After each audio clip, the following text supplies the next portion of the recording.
एक समय की बात है। रामू अपनी पत्नी सीता और बेटी खुशी के साथ रहा करता था। खुशी उसकी बहुत लाडली बेटी थी। वो उसे बहुत प्यार करता था और उसने उसकी परवरिश बहुत अच्छे से की थी। सीता ने भी अपनी बेटी को बहुत लाड से पाला था। वो खुशी को किसी चीज़ की कमी नहीं होने देते थे। जो भी चीज़ खुशी मांगती वो सब उसे मिल जाता।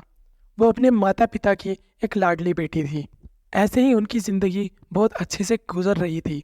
तभी एक दिन, सीता, सीता, क्या हुआ तुम्हें? तुम ऐसे क्यों लेटी हो? सीता, तुम्हारी तबीयत खराब है क्या? सीता, कुछ तो बोलो। सीता धीरे धीरे अपनी आंखें खोलती है और अपनी पति से धीरे धीरे बोलती है, हाँ जी, आज बहुत तबीयत खराब लग रही है। मुझसे उठा भी नहीं जा रहा है और ना ही बोला जा रहा है। अच्छा, तुम टेंशन मत लो, मैं अभी डॉक्टर को बुलाता हूँ। तुम जल्दी ठीक हो जाओगी। सामू डॉक्टर को बुला लाता है। डॉक्टर उसका जांच करता है। इनको बहुत तेज बुखार है। इनको थोड़ा आराम की ज़रूरत है। इन्हें थोड़ा आराम करने दो और ये जितनी मैंने दवाइयाँ लिख कर दी हैं ये आप ले आना, ठीक है? टाइम टू टाइम इनको दवाई देते रहना। ठीक है डॉक्टर साहब, आपका बहुत बहुत धन्यवाद। मैं अभी ये सारी दवाइयाँ ले आता हूँ। सामू बाजार जाकर सारी दवाइयाँ ले आता है। खुशी भी अपनी माँ का बहुत अच्छी तरीके से ध्यान रख रही थी। वो अपनी माँ को किसी भी चीज़ की कमी नहीं होने दे रही थी। टाइम पर दवाई देती, टाइम पर खाना खिलाती। उसकी माँ की तबीयत बिगड़ने के बाद सारा घर का काम खुशी के ऊपर आ चुका था।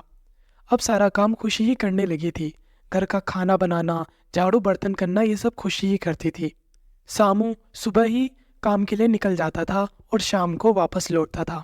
तब तक अपनी माँ को संभालने की जिम्मेदारी खुशी के ऊपर ही थी। धीरे धीरे करके सीता की तबीयत और बिगड़ती जाती है और वो बहुत ज़्यादा बीमार हो जाती है।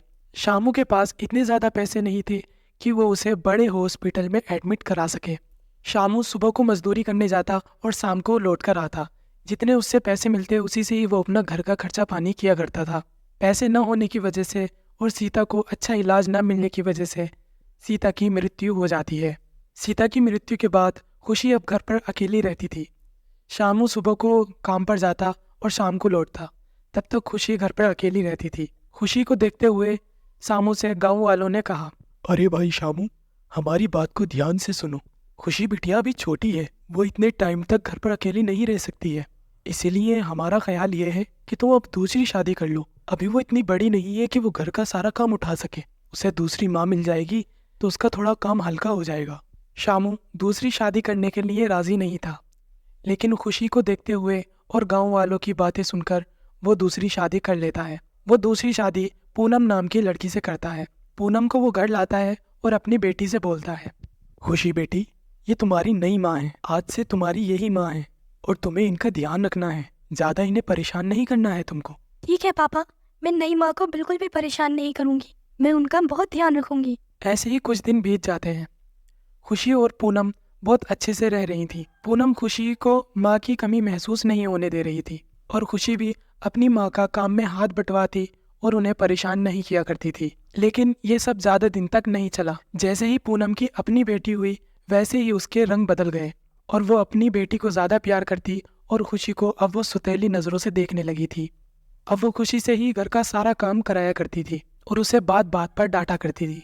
शामू के सामने तो वो खुशी को बहुत प्यार करती थी, लेकिन शामू के जाते ही वो खुशी पर अत्याचार शुरू कर देती थी।